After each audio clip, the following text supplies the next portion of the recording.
12 जून को air India का plane crash हुआ, सैकड़ों लोग मारे गए और देश के गृह मंत्री जी ने साफ कह दिया कि यह एक दुर्घटना थी और इसे नहीं रोका जा सकता था। बात खत्म, पैसा हजम। सही बात है, हादसे नहीं रोके जा सकते, मणिपुर नहीं बच सकता, पहलगाम हमला नहीं रोका जा सकता, भगदड़ नहीं रुक सकती, सिर्फ विधायक खरीदे जा सकते हैं, सरकार गिराई जा सकती है, ईवीएम हैक की जा सकती है, चुनावी रैली की जा सकती है और सिंदूर बांटा जा सकता है ना? आखिर सरकार का काम क्या है भाई?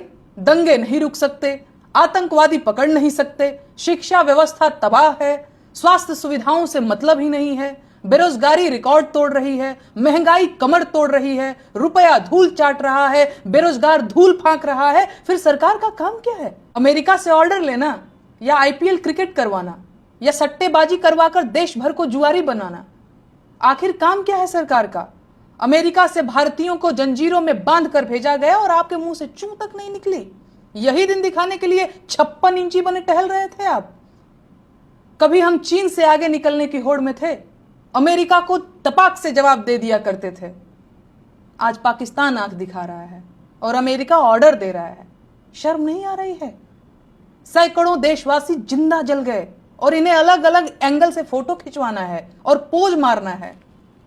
देशवासी कितने नशे में हैं कि ये निकृष्टता नहीं देख पा रहे हैं।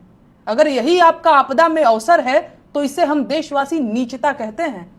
इस देश की जनता ने कैसे कैसे लोगों को सिर पर बिठा रखा है। पर्ची निकालने और भविष्य बताने वाले बाबाओं ने विमान दुर्घटना के बारे में पहले ही क्यों नहीं बताया? इन्होंने प्लेन क्रैश की पर्ची क्यों नहीं निकाली?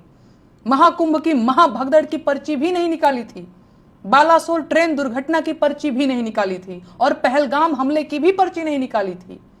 देश में करोड़ों लोग इन्हें चमत्कारी बाबा मानते हैं और ये प्रधानमंत्री जी के भी प्रिय हैं। देश का मीडिया इनके मुंह में माइक ठूंसकर सवाल कब पूछेगा? दुर्घटनाग्रस्त विमान एयर इंडिया का था और एयर इंडिया कुछ साल पहले टाटा ग्रुप को बेचा जा चुका है। अहमदाबाद एयरपोर्ट के संचालन और प्रबंधन की जिम्मेदारी पिछले कुछ सालों से अडानी ग्रुप के पास है।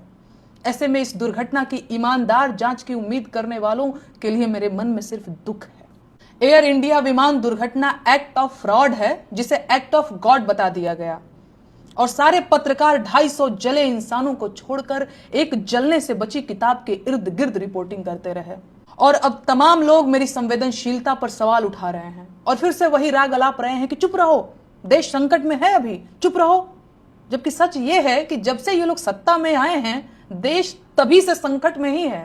प्लेन क्रैश का सवाल पूछने पर मेरी संवेदनशीलता पर सवाल उठाने वाले भाजपाई मेरे उस प्लेन में न होने का दुख व्यक्त कर रहे हैं। कह रहे हैं कि काश मैं भी उसी प्लेन में होती। विपक्ष के नेताओं के लिए भी उनके मन में यही भाव है। संवेदनशीलता का ऐसा ढोंग सबके वश की बात नहीं है।